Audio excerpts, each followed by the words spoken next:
हिंदू शास्त्रीय मान्यताओं में भोजन की सात्विकता को सबसे महत्वपूर्ण माना गया है। भोजन शुद्ध होना चाहिए, उससे भी शुद्ध जल होना चाहिए और सबसे शुद्ध वायु होना चाहिए। यदि यह तीनों शुद्ध हैं तो व्यक्ति दीर्घायु होता है। इसका अर्थ यह हुआ कि शास्त्रीय नियमों के अनुसार भोजन करेंगे तो लंबी उम्र पाई जा सकती है।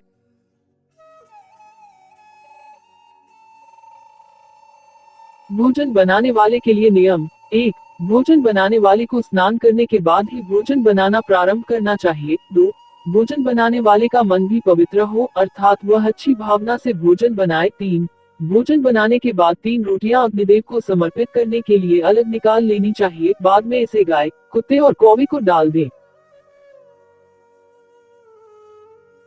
भोजन करने से पूर्व अपने शरीर के 5 अंगों को स्वच्छ रखना चाहिए। वे हैं दोनों हाथ, दोनों पैर और मुंह। इन पांचों अंगों को साफ करके ही भोजन करने बैठना चाहिए। खाना शुरू करने से पहले ईश्वर का ध्यान करना और उन्हें धन्यवाद कहना कि उन्होंने हमें भोजन करने का सुख प्रदान किया है। साथ ही प्रार्थना की संसार के समस्त भूखों को भोजन प्राप्त हो। खाना तो रसोई घर में बनता ही है, लेकिन भोजन को ग्रहण भी रसोई घर में ही करना चाहिए।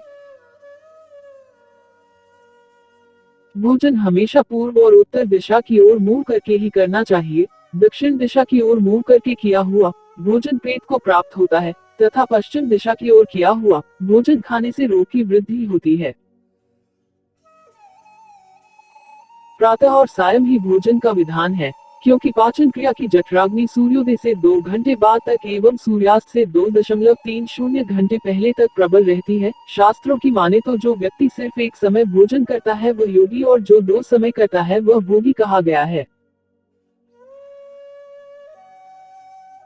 3 प्रहर 9 घंटे से अधिक पुराना भोजन ग्रहण नहीं करना चाहिए। 3 प्रहर से अधिक बासी भोजन मनुष्यों के लिए त्याज्य है, इसे पशुओं को दे देना चाहिए। भोजन के तुरंत बाद पानी नहीं पीना चाहिए। भोजन के तुरंत बाद घुड़सवारी, दौड़ना, बैठना, शौच आदि नहीं करना चाहिए। यह कारण चिकित्सीय दुनिया के हिसाब से भी सही माने जाते हैं। हमारे प्राचीन धर्म शास्त्रों में स्वस्थ और सुखी जीवन जीने के लिए कई तरह के नियम बताए गए हैं। उनमें से सबसे महत्वपूर्ण भोजन करने के नियम। अधिकांश लोग भोजन करने के नियम को नहीं मानते हैं।